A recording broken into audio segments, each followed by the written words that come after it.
আসসালামু আলাইকুম গাইস, কেমন আছেন সবাই? আশা করি সবাই ভালো আছেন এবং আলহামদুলিল্লাহ আমি ভালো আছি। তো এখন আমরা যাচ্ছি কুয়াশার উদ্দেশ্যে কিছু কেনাকাটা করার জন্য। তো কেনাকাটা বলতে আজকে আমরা যাচ্ছি ইফতারি কেনাকাটা করার জন্য। আমরা কয়েকজন রোজা ছিলাম, তো ভাবলাম আজকে একটু ইফতার করা যায় ভালোভাবে একটু। তো আমরা চলে আসলাম কুয়াশারে, এখানে এসে আমরা টুকটাক কিছু কেনাকাটা করলাম। তো কেনাকাটা করে আমরা চলে আসলাম বাসায় এসে আমরা আমাদের কাজগুলো আমরা করে নিচ্ছিলাম, কারণ সময় হাতে বেশি একটা নেই। তো প্রথমেই আমরা পেঁয়াজু যেগুলো আসলো আর কি ওগুলো আমরা আউড়ে নিলাম। তো আমার সঙ্গে সহযোগিতা করছিল শাওন কাকা এবং ছোট ভাই রাধিকুল।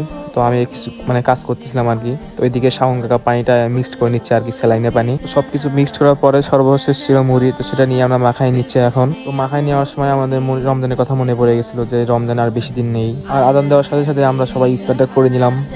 আমাদের সঙ্গে ছিল মোট 6 জন, আর 2 ভাই 2 ছোট ভাই, এই মিলে 8 জন। তো তাদের খাওয়ার থেকে আমার ছোটবেলার কথা মনে পড়ে গেছিল যে আমি ছোটবেলা হয়তো বা এরকম ভাবে খাওয়া দাওয়া করতেছিলাম, ইফতারের সময় আর কি। তো আজকের ভিডিও এই পর্যন্ত, যারা দেখছেন সবাইকে অসংখ্য ধন্যবাদ। দেখা হয় পরবর্তী কোনো ভিডিওতে। সবাই সুস্থ থাকুন, ভালো থাকুন, আল্লাহ হাফেজ।